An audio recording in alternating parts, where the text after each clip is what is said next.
let's just have an intention here. Let's just have an intention here to connect. So this is a satsang for reattunement.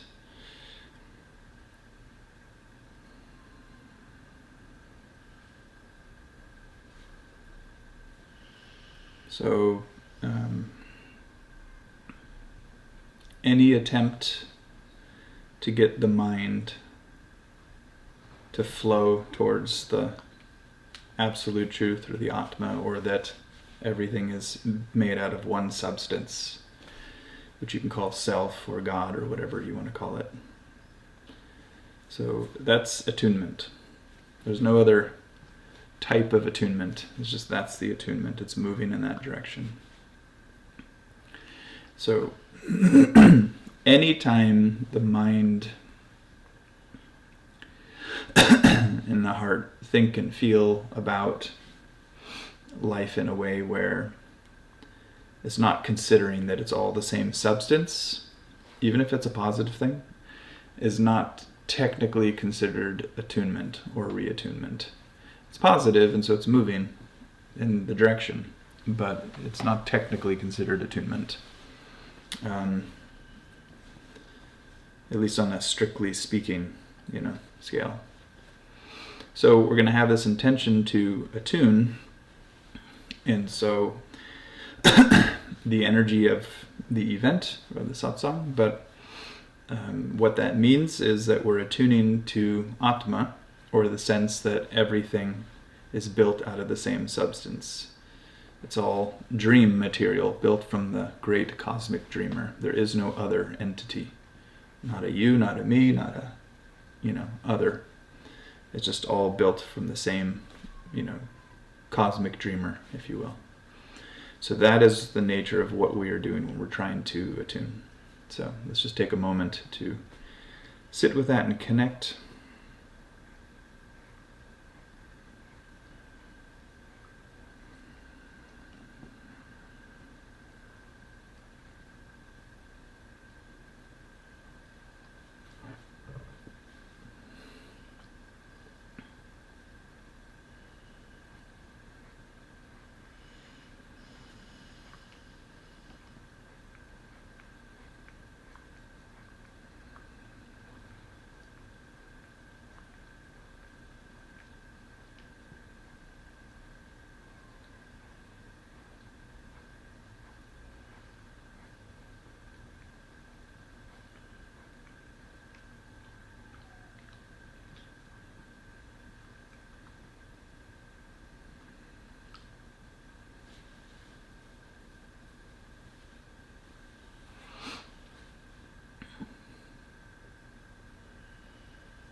Let's have an intention to, along with the intention to attune, that anything that is in the way from attuning to our cosmic nature, Atma, that be released.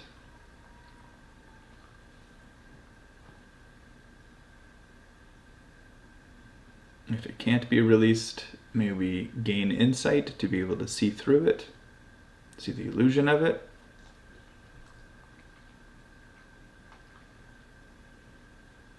so that we can move along.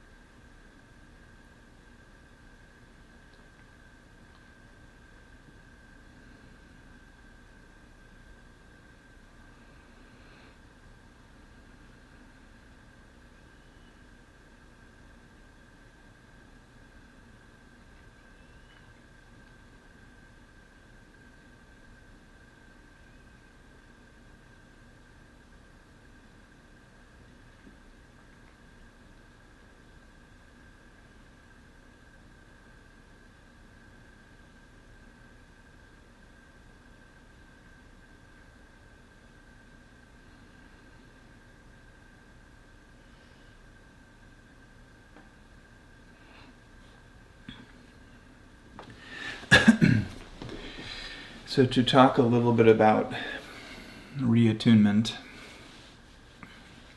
kind of in this context.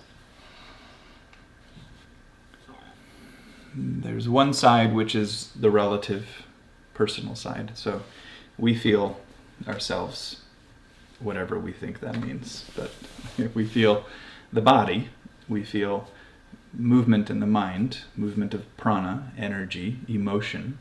So we feel all these sensations. And we feel the sensation of the senses as well. Beyond the external sensations that are pulled in, we feel the sensation of just the sensory system itself, be it a physical one or a psychic one, intuitive. It's just this constant sensing that's going on. So reattunement in this context would mean each sensation that you are feeling, that you're sensing, you're taking to be yourself, which we all know this, we hear this, but we're putting this into some practical application here. So then when you're trying to attune to Atma a little bit, it's like it's just a second thought, right? You're feeling whatever you feel yourself to be, completely enamored by the sensory system, taking in all this data, and then on top of that, we're going to attune to Atma. So it does work, but there's some kind of energetic things that have to be worked out, which is done by understanding things properly, connecting in a certain way. But anything is useful.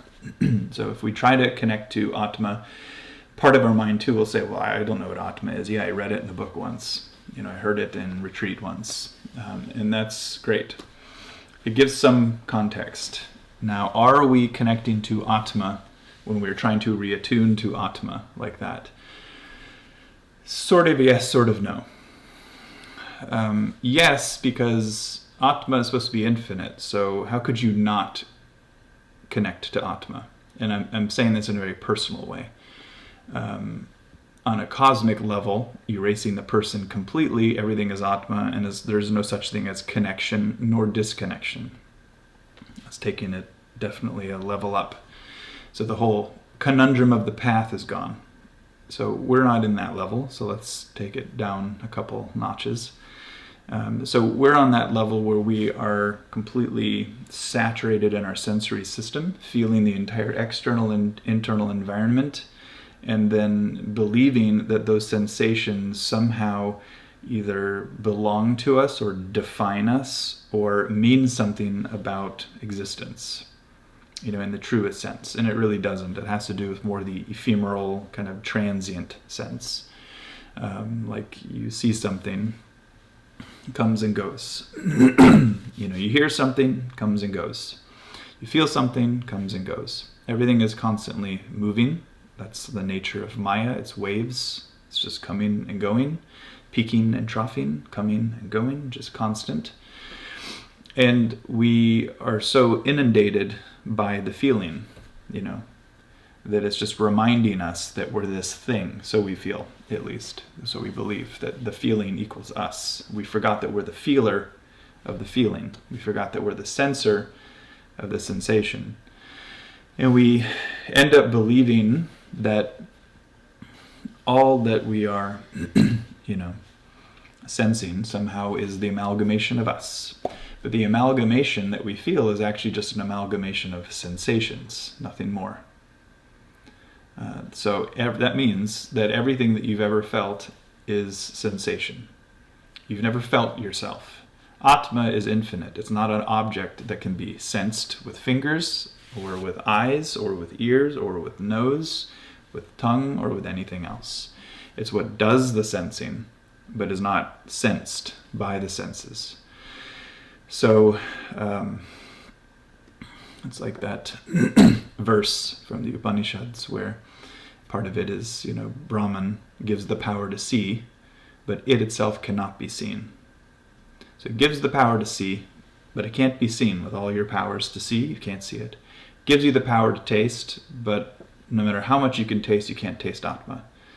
Gives you the power to feel, gives you the power to hear, gives you the power to think, gives you the power to feel with your heart as well, emotionally. But no matter what, you are not experiencing Atma. You're experiencing a sensation. Now, on that cosmic, grand, universal level that we're not focusing on right this second, that we skipped over, talked about briefly, then came back down a few notches, everything's Atma. So everything you sense is Atma. Everything you see is Atma, because who else did it come from? If it's only one self, Atma is the infinite self. So if there's only one self, then everything you've ever seen is Atma. Everything you've ever tasted, smelled, thought of, felt emotionally, all Atma, Atma, Atma. But we don't relate to those sensations as Atma. We relate to them as, instead of infinite self, we relate to it as not self. This is the self that I sense right here in this location, and all of that, not the self. So we relate in that way. And this is why we constantly are stuck in a default unattunement, because we keep on overly identifying with the sensations that are arising constantly, with it defining us, being us, becoming us, saying something about us. These are just sensations. They have nothing to do with your true self or Atma, so they really don't say anything about you.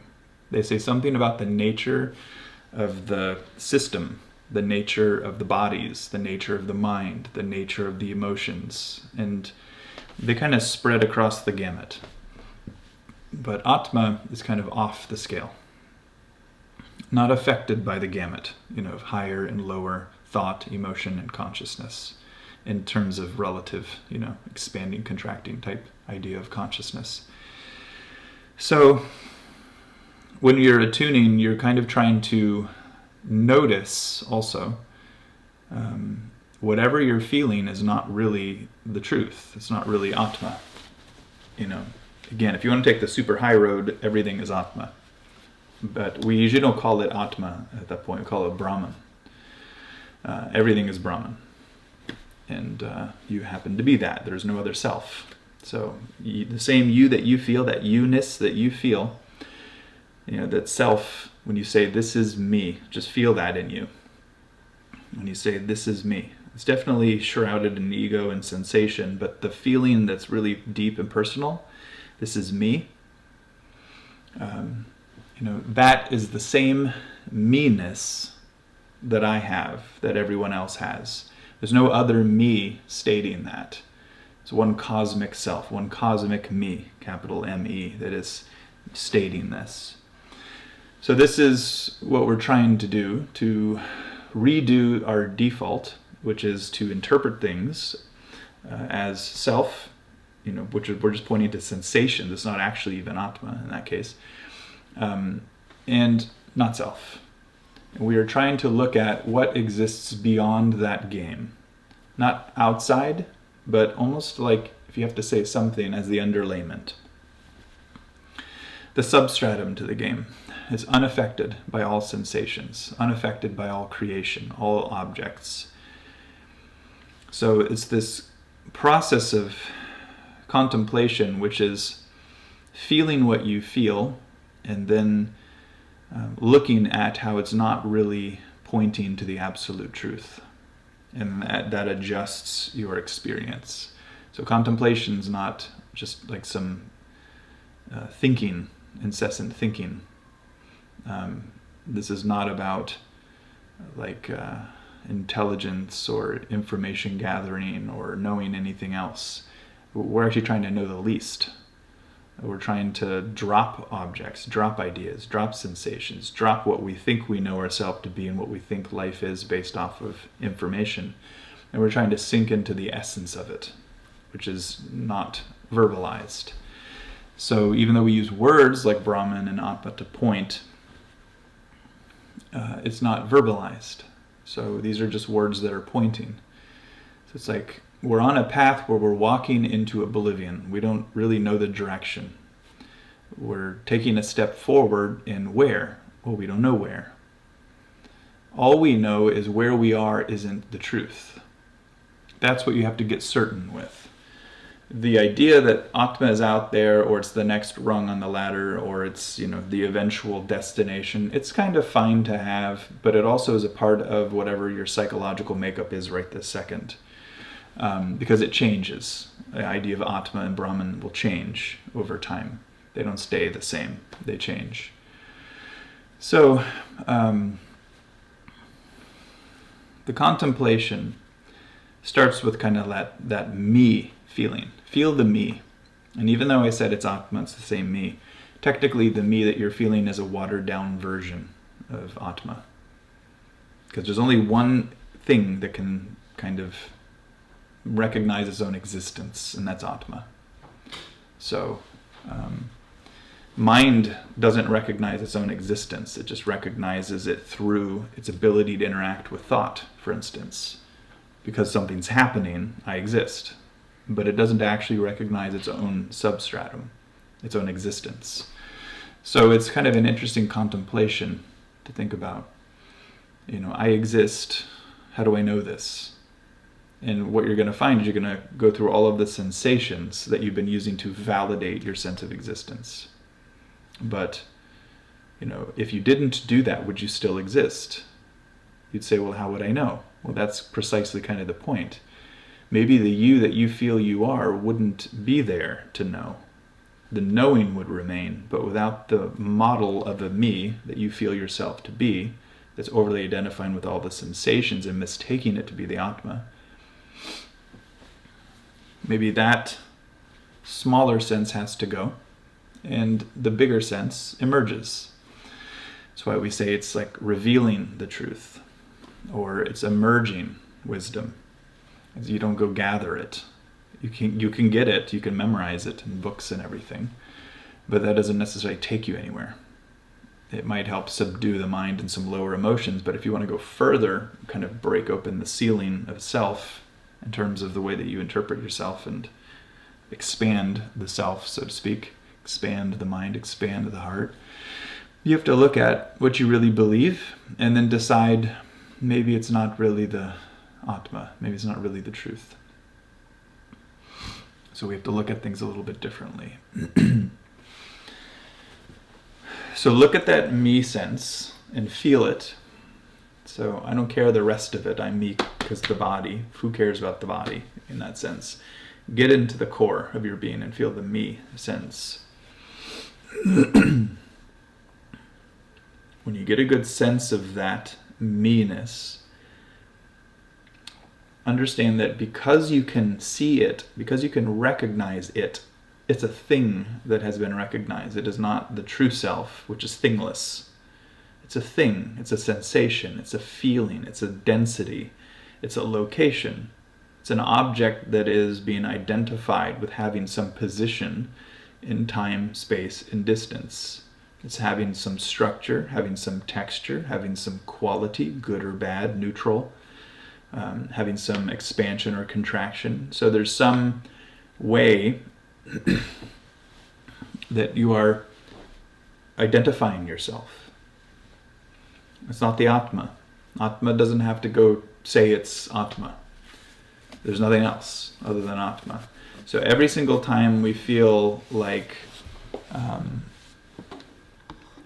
that there's something other,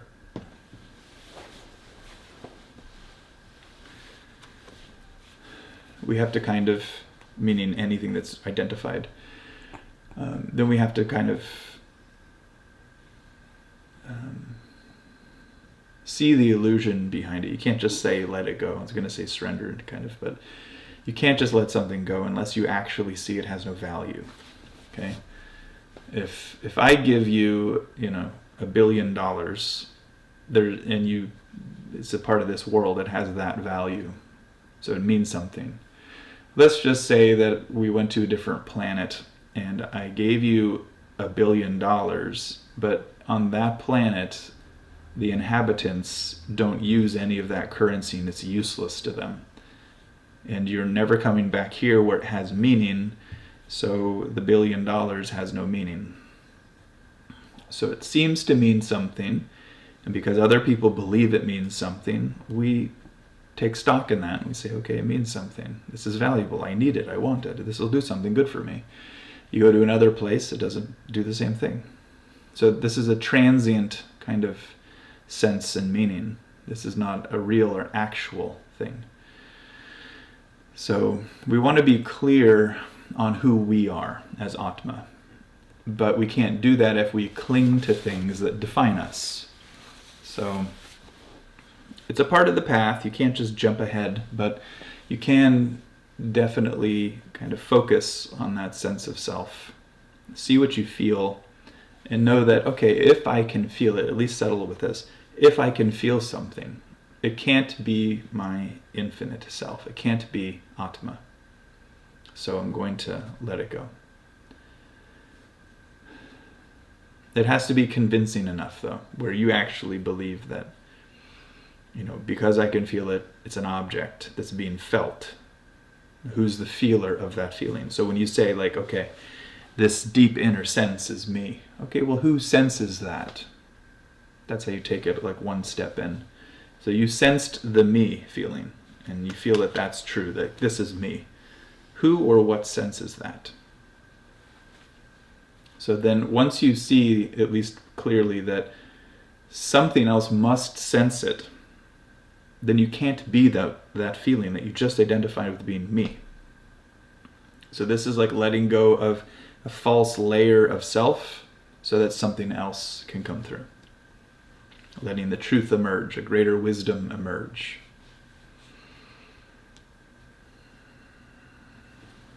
So I'll give you a few minutes just to kind of work with that. You can keep going, backing up, as it were, and noticing every sensation and realizing that if it's a sensation, it's not me. I'm the sensor of the sensation. I'm the feeler of the feelings. I'm the thinker of the thoughts. I'm the witness of the mind.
The sensations, movements, coming and goings, the waves of seeming existence is the Maya, the illusion.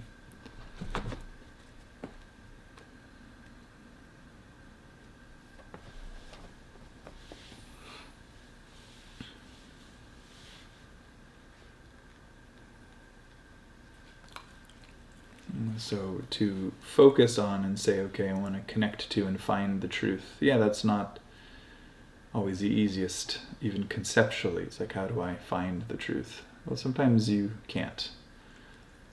So what you have to do is look at what is not the truth and stop holding on to it so tightly.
and just sense, feel anything that you sense as you or a part of you.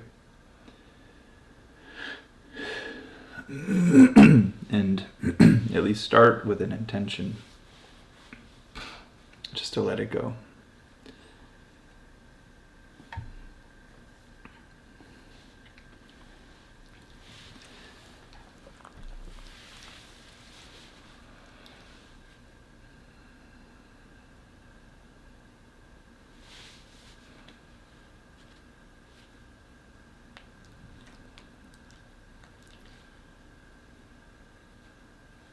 When you let things go, it's not that those things actually go.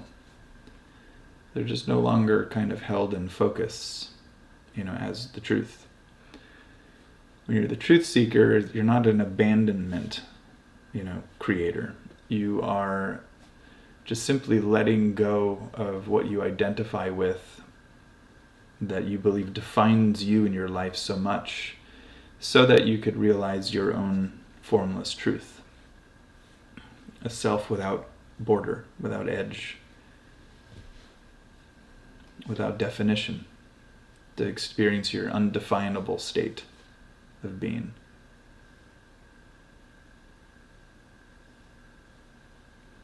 When you experience that, it's like a new state of aliveness can come through the role that you play. And the roles keep switching from life to life, but you can experience a new role, but infused with Atma, with the experience of yourself.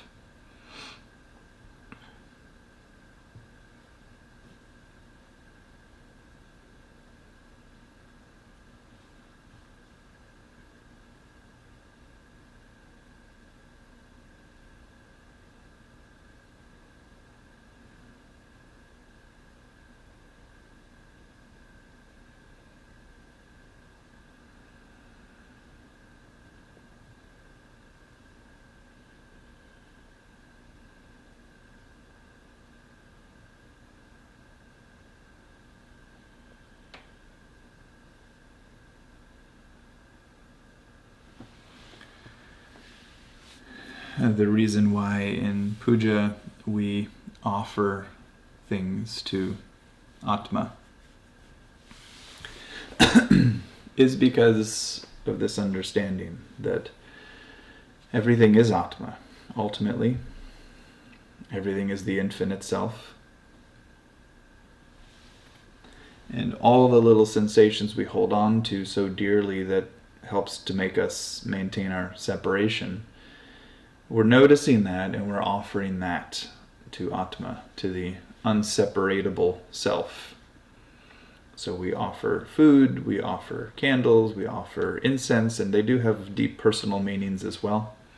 But on the higher level of attunement, we are offering up the things that we can sense, the things that we can, grip, like this fruit, or the things that we can interact with, like the arati lamp and the bell and the offering of flowers. It's like everything that we can sense and feel and interact with and smell with the incense and see with the light, and we're offering that to this infinite formless reality of the self.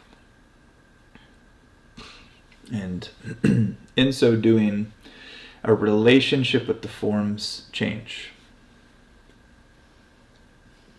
If they didn't, it would be a fairly pointless exercise. If you just kept offering fruit to God every day, but you never had a change of your experience, it would be pretty pointless. So we don't do things mindlessly in kind of this tradition, Vedic and Vedantic tradition. It's very mindfully done and understood. So everything that we offer is kind of like a recognition that I'm holding on to something that I feel is personal to me, or that I feel is mine, that I feel like defines me. And I'm recognizing this false relationship that I could own something or claim something or possess something or have something, like just because I went out and bought fruit doesn't make the fruit mine. If anything, it still belongs to the tree, because it's not a part of the deal. It didn't get, talked to about that we're going to be taking the fruit and exploiting its treasure to give to everyone else. So, just because you have fruit and you paid for the fruit doesn't mean it's technically your fruit. For anything to be yours, it must be an absolute or permanent statement. So if this fruit is really mine, I should have all the power over this fruit. It should be able to exist for as long as I want it to. So if I want this to be an infinite or eternal fruit, it should remain and never decay. But we know that's not going to happen. Why? Because I don't have the final say. I don't have the final power. This is not up for me to say. Something else has the power over the fruit. Something else holds it and sustains it, and also surrenders and releases it, right? So this process of offering has all those deep, wonderful, personal things that we usually talk about. So, for instance, like the fruit or food would be connected to the Annamaya Kosha, the body made of food, essentially. So we offer foods to Atma because it's a way to recognize that ultimately the body came from Atma, the food came from Atma. And so I'm offering this to Atma as a recognition that what built this body is Atma, and this body must be possessed or owned by Atma. So who is sitting in your body right now? No one other than Atma. So you must be Atma. So why don't you feel that? Why don't you see that? It's because you're not looking at it through that Atmic, pure awareness. You're looking at it through more of a filtered down egoic lens. And that lens is kind of reducing your view and making you see that you are what you sense. So you exist because dependent, conditional. You exist dependent on the body. You exist on the condition that the body remains. That's why people are afraid of death many times, because they are afraid that when the body goes, they don't exist anymore. Why does your existence depend on the body? Why do you make yourself, kind of beholden to the body, weaker than the body, dependent on the body to save you? Why not, save yourself, so to speak, by seeing things accurately, understanding? So the point is to have all of this wisdom in an embodied state so you can live in this life really, truly enjoying it. So there's the deep personal meanings, of what all the things are that we offer in the music and the mantra and everything. And then there's another side, which is deeper, but it kind of obliterates the person, if you will.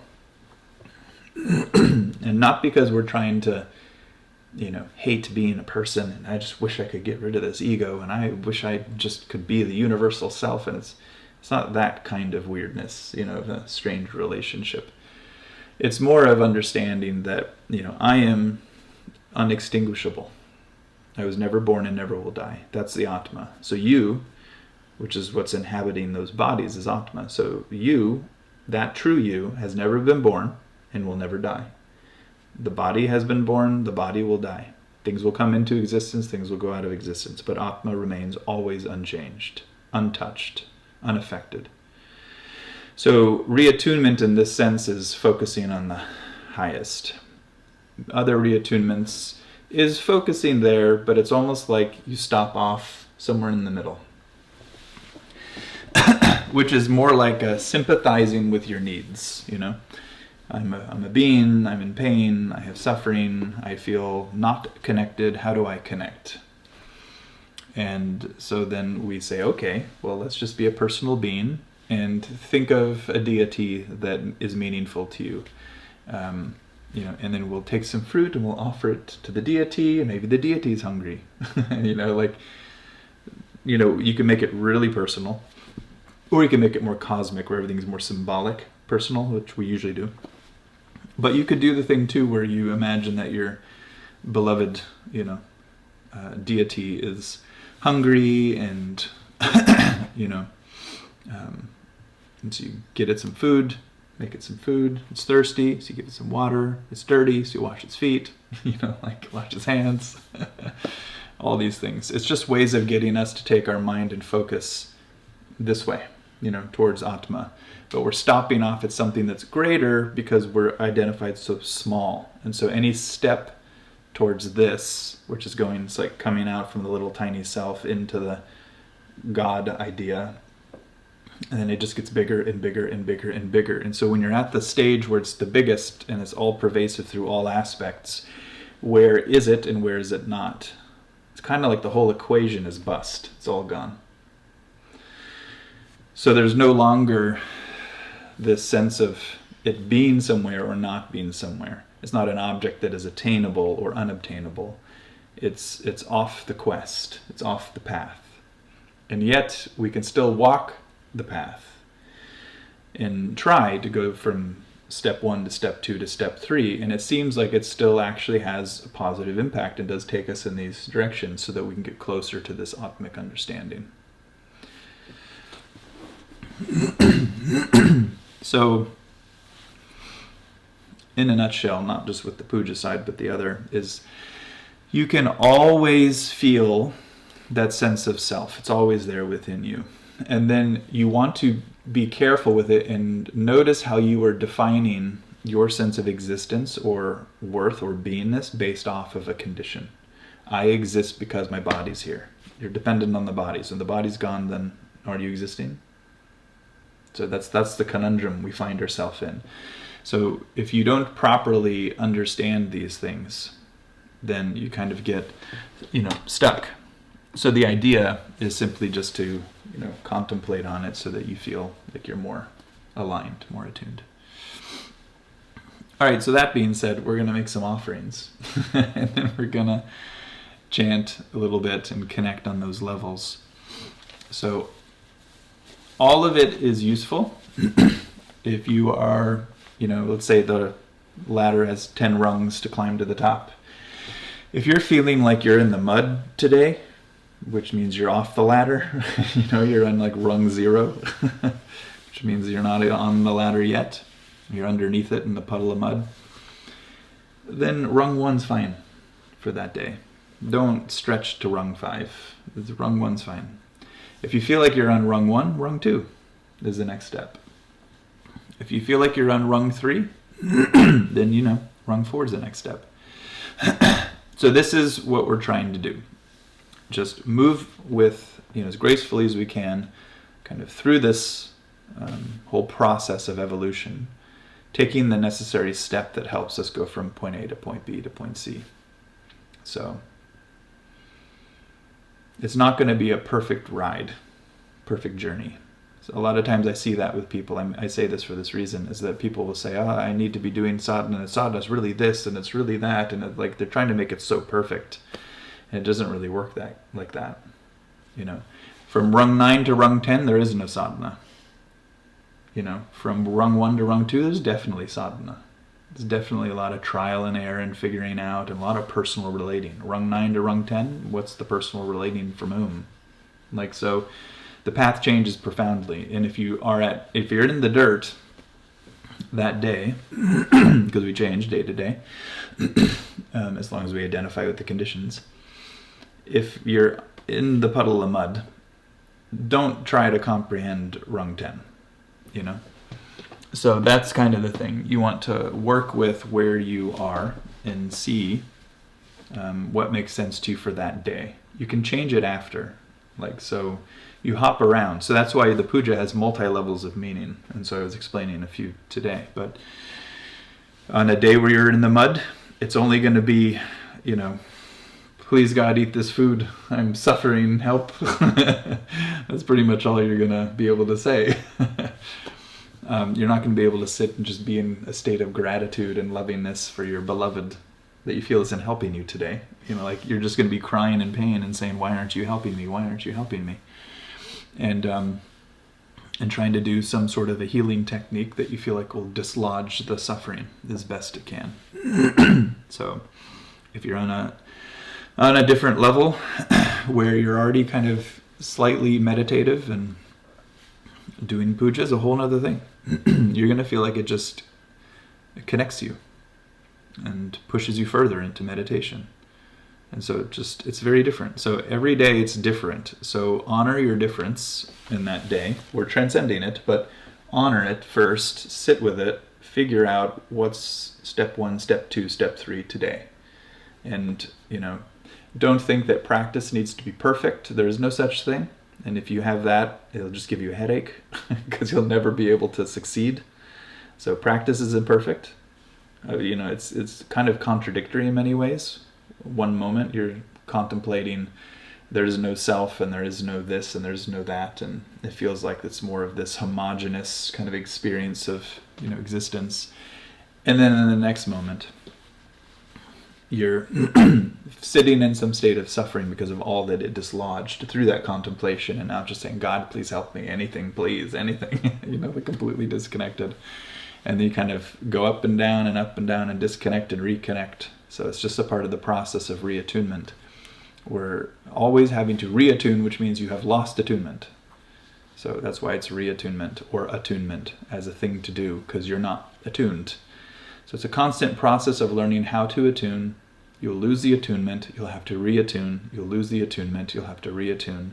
And then it's the whole big conundrum of what does it mean to attune, which is what we were explaining, in the beginning.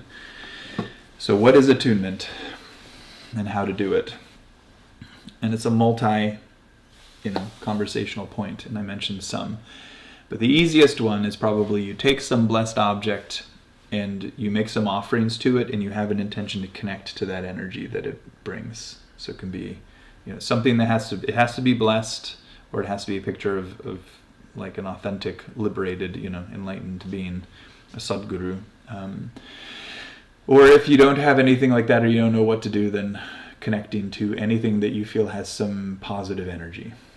Anything, whatever that might be for you. And that will probably change over the days, weeks, months, years anyway. But you just find anything that you feel like is helping you move forward. So we're going to make some offerings here. These offerings that I'm making is not just me handing fruit over to a picture of Swamiji, but this is me doing it, for all of you. So we're all doing it together. I'm just here with the hands and the fruit. But we're all doing this together. So we'll do that. We'll also crack a coconut. Maybe we'll do that at the end, the coconut cracking. And we'll do a little bit of arati as well. So.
Guru Brahma Guru Vishnu Guru Devo Maheshwaraha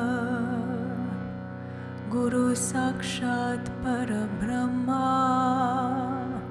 Tasmai Shri Gurave Namaha.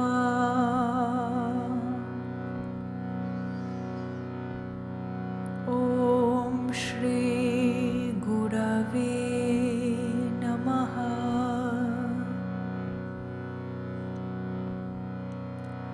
Om Shri Ganeshaya Namaha.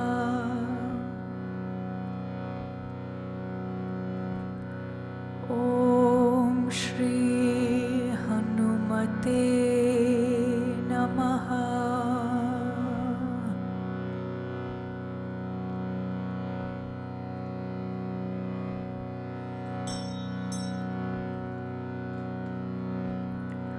Om Purnamada Purnamidam Purnat Purnamudachyate Purnasya Purnamadaya Purnameva Vashishyate.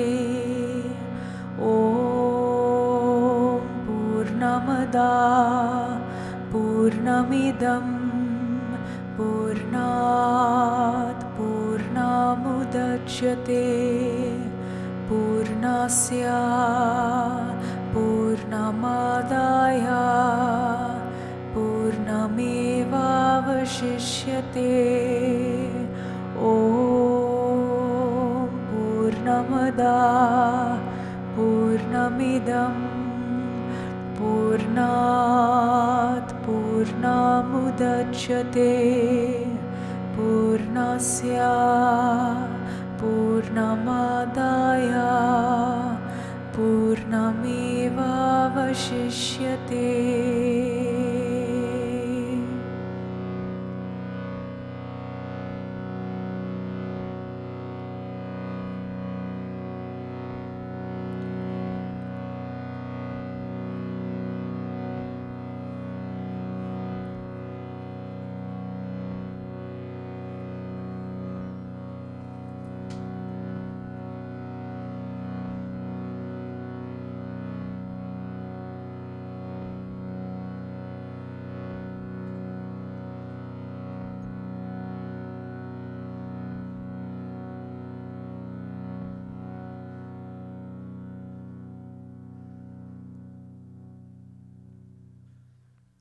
So Brian went to go break the coconut now, so we'll just wait.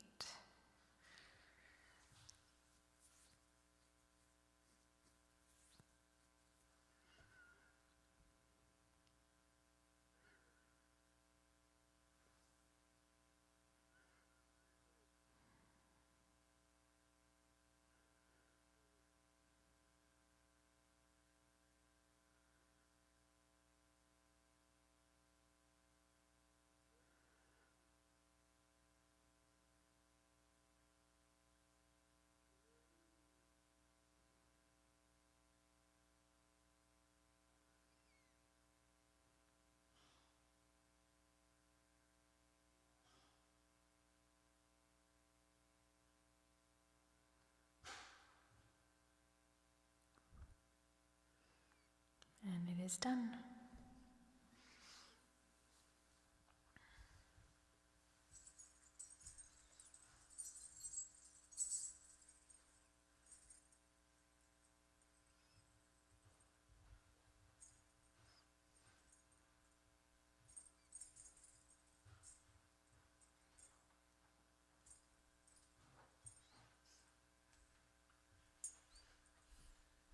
Wow.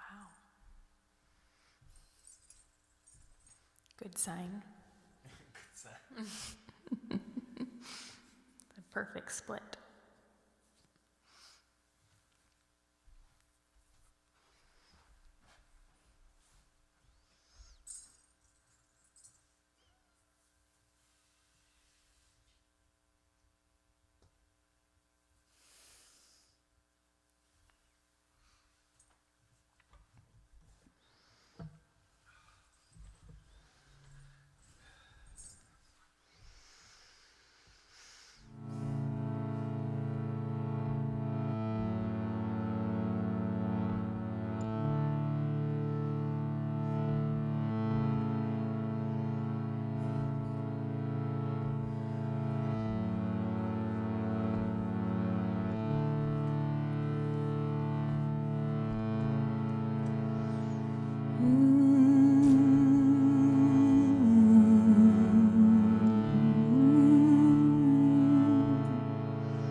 मनोबुद्ध्यहङ्कार चेतानि नाहं न च श्रोत्रजिह्वे न चाग्राणनेत्रे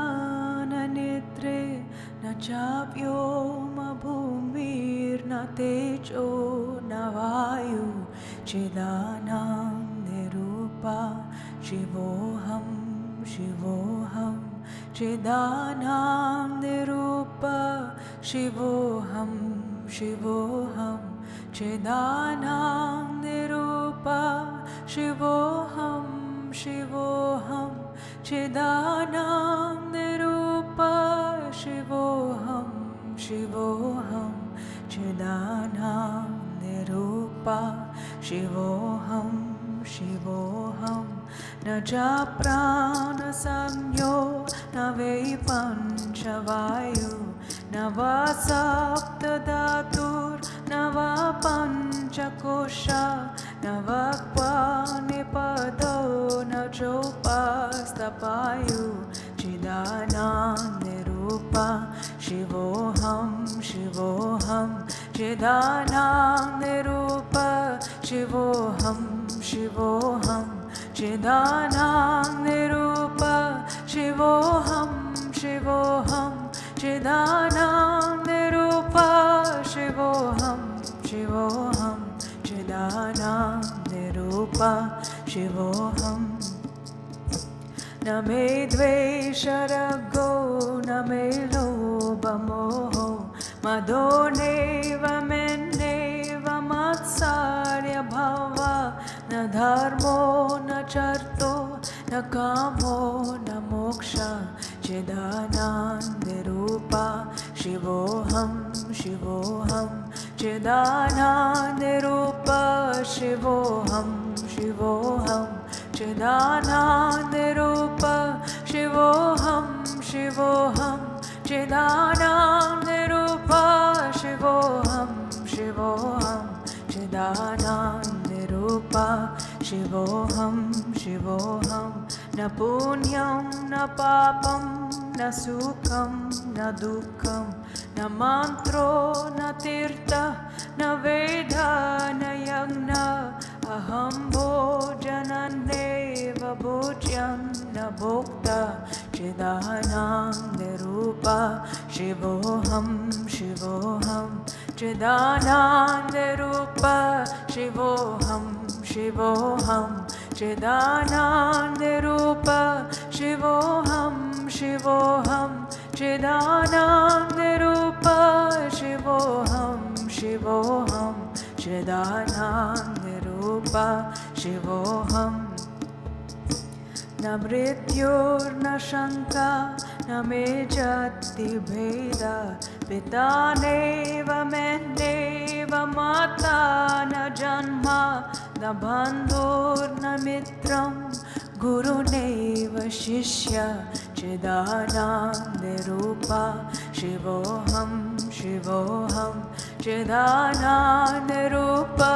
शिवोऽहं शिवोऽहं चिदानन्दरूपा शिवोऽहं शिवोऽहं चिदानन्दरूपा शिवोऽहं शिवोऽहं चिदानन्दरूपा शिवोऽहम् अहं निर्विकल्पो निराकाररूपो विभूत्वाच्च सर्वत्र सर्वेन्द्रियाणां न च सङ्गतन्नेव मुक्तिर्न मेया चिदानन्दरूपा शिवोऽहं शिवोऽहं चिदानन्दरूपा शिवोऽहं शिवोऽहं चिदानन्दरूपा शिवोऽहं शिवोऽहं चिदानन्दरूपा शिवोऽहं शिवोऽहं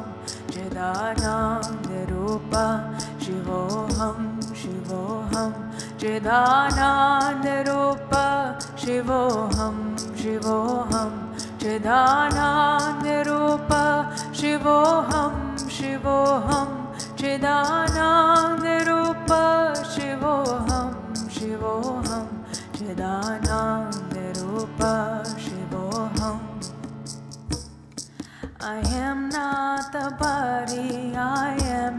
the mind.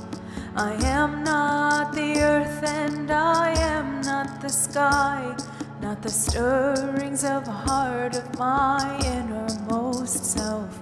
I am pure, I am bliss, Shivoham, Shivoham, Chidanandarupa, Shivoham, Shivoham, Chidanandarupa, Shivoham, Shivoham, Chidanandarupa, Shivoham, Shivoham, Chidanandarupa, Shivoham. I am not the prana, I am not the breath. I am not a part of material realm. I am not the motions or graspings of life. I am pure, I am bliss, Shivoham, Shivoham, Chidanandarupa, Shivoham, Shivoham, Chidanandarupa, Shivoham, Shivoham, Chidanandarupa, Shivoham, Shivoham, Chidanandarupa, Shivoham.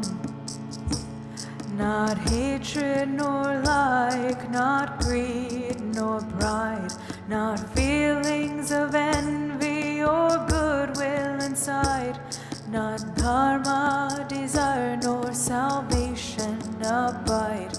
I am pure, I am bliss, Shivoham, Shivoham, Chidanandarupa, Shivoham, Shivoham, Chidanandarupa, Shivoham, Shivoham, Chidanandarupa, Shivoham, Shivoham, Chidanandarupa, Shivoham. I am not the joy and I am not the pain. I am not the loss or material gain. Dissolve all attachments and what will remain. I am pure, I am bliss, Shivoham, Shivoham, Chidanandarupa, Shivoham, Shivoham, Chidanandarupa, Shivoham, Shivoham, Chidanandarupa, Shivoham, Shivoham, Chidanandarupa, Shivoham. I am without virtue, I am without vice. No mantra, no savior, no sacrifice can lead me to the great truth of this life. I am pure, I am bliss, Shivoham, Shivoham, Chidanandarupa, Shivoham, Shivoham, Chidanandarupa, Shivoham, Shivoham, Chidanandarupa, Shivoham, Shivoham, Chidanandarupa, Shivoham. I never was born and I never will die. I am not the seeker, I am not the guide, not family nor friend, no confines reside. I am pure, I am bliss, Shivoham, Shivoham, Chidanandarupa, Shivoham, Shivoham, Chidanandarupa, Shivoham, Shivoham, Chidanandarupa, Shivoham, Shivoham, Chidanandarupa, Shivoham. I am without form and I'm free from all bonds. I am not of this world. I'm all in all time and all space and beyond.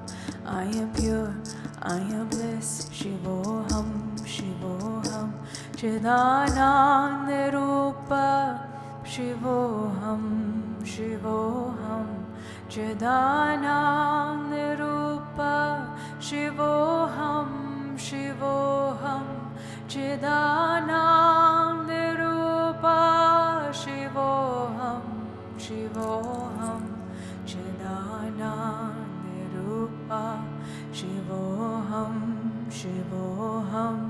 Chidanandarupa Shivoham Shivoham Chidanandarupa Shivoham Shivoham Chidanandarupa Shivoham Shivoham Chidanandarupa Shivoham Shivoham Chidanandarupa Shivoham Shivoham Chidanandarupa Shivoham.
Jai Mata Durga Om, Jai Mata Durga Om, Jai Mata Durga Om, Jai Mata Durga Om, Jai Mata Durga Om, Jai Mata Durga Om, Jai Mata Durga Om, Jai Mata Durga Om.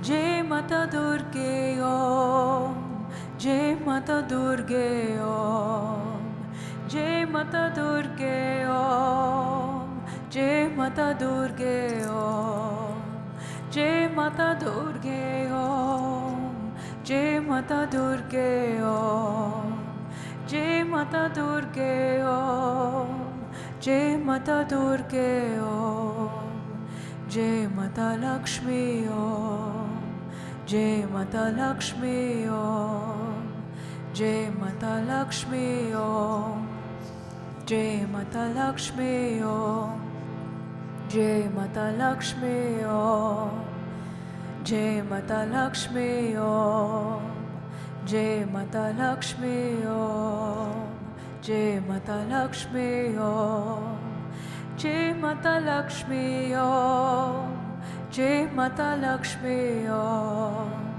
Jai Mata Lakshmi Om, Jai Mata Lakshmi Om, Jai Mata Lakshmi Om, Jai Mata Lakshmi Om, Jai Mata Lakshmi Om, Jai Mata Lakshmi Om, Jai Mata Shakti Om, Jai Mata Shakti Om, Jai Mata Shakti Om, Jai Mata Shakti Om, Jai Mata Shakti Om, Jai Mata Shakti Om, Jai Mata Shakti Om, Jai Mata Shakti Om, Jai Mata Shakti Om, Jai Mata Shakti Om, Jai Mata Shakti Om, Jai Mata Shakti Om,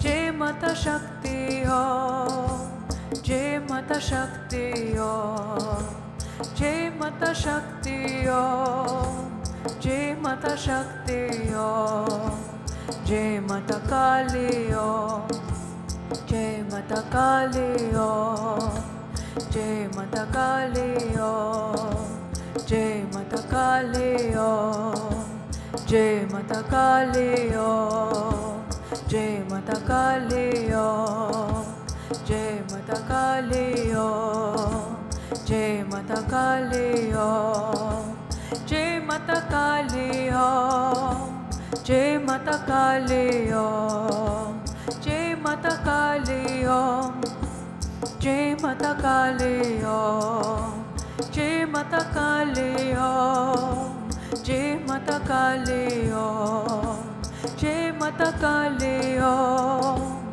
Jai Mata Kali Om, Jai Mata, Jai Mata, Jai Mata Kali Om, Jai Mata, Jai Mata, Jai Mata Kali Om, Jai Mata, Jai Mata, Jai Mata Kali Om, Jai Mata, Jai Mata, Jai Mata Kali Om, Jai Mata Durge Om, Jai Mata Durge Om, Jai Mata Durge Om, Jai Mata Durge Om, Jai Mata Durge Om, Jai Mata Durge Om, Jai Mata Durge Om, Jai Mata Durge Om, Jai Mata Lakshmi Om, Jai Mata Lakshmi Om, Jai Mata Lakshmi Om,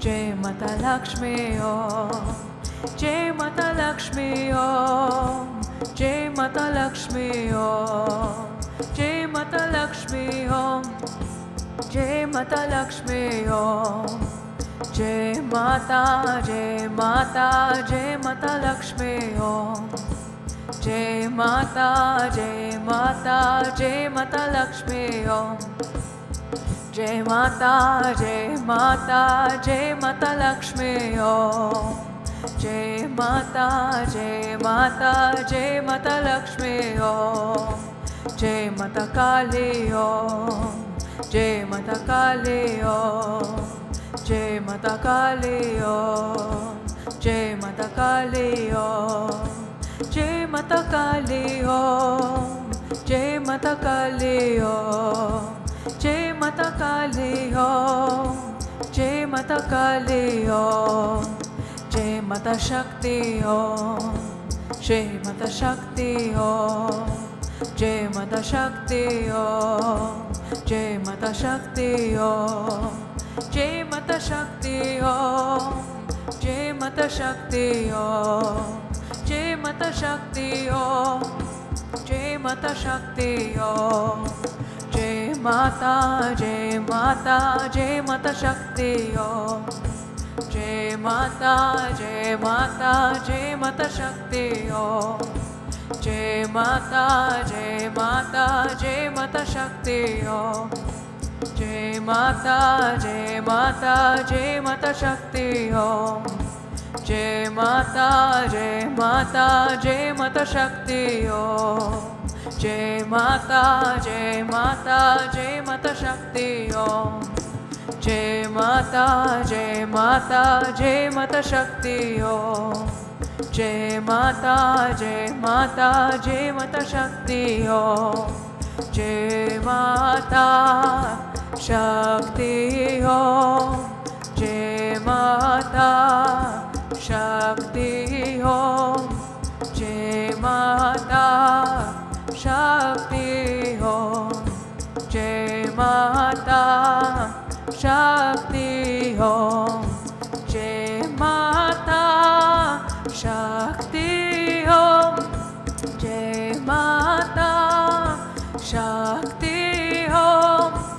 Jai Mata Shakti Om, Jai Mata Shakti Om, Jai Mata, Jai Mata, Jai Mata Shakti Om, Jai Mata, Jai Mata, Jai Mata Shakti Om, Jai Mata, Jai Mata, Jai Mata Shakti Om, Jai Mata, Jai Mata, Jai Mata Shakti Om, Jai Mata, Jai Mata, Jai Mata Shakti Om, Jai Mata, Jai Mata, Jai Mata Shakti Om, Jai Mata, Jai Mata, Jai Mata Shakti Om, Jai Mata, Jai Mata, Jai Mata Shakti Om, Jai Mata Shakti Om,